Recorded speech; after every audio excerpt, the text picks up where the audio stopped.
అంటే ఆస్తుల విషయంలో ఎట్లా మీరు ముగ్గురిని ఎట్లా సాటిస్ఫై చేసి? బాబోయ్ మీరు అట్టొచ్చి ఇట్టొచ్చి మళ్ళీ లాస్ట్ లేదమ్మా, ఏంటంటే ఎవరైనా కానీ ఉన్నప్పుడు సో ఇల్లు గడుస్తున్నంత కాలం అది వేరుంటది. అవును ఎవరికి వాళ్ళు వెళ్ళిపోయిన తర్వాత ఆ వచ్చేది దాని గురించే వస్తుంది. అవును వస్తుంది.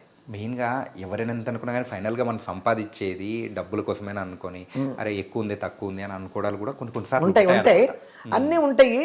కాకపోతే నేను ఏం చేశానంటే అండి పాస్తుంది. ఇప్పుడు నలుగురు ఉన్నాం, మా ముగ్గురు పిల్లలు నేనే, ఒక ఫ్యామిలీ నలుగురు. యా.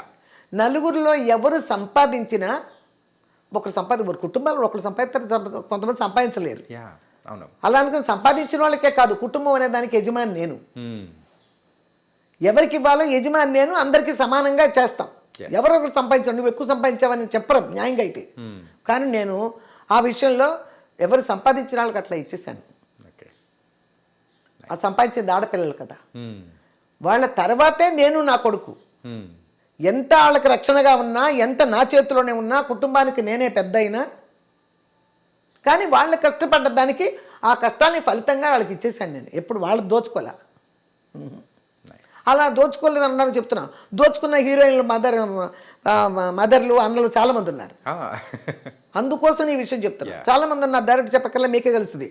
అన్నలు తల్లులు తండ్రులు తినేసేసి వాళ్ళని అంబు అని వదిలేసిన వాళ్ళు బోల్డ్ మంది ఉన్నారు. నేను అట్ట వదలలేదు.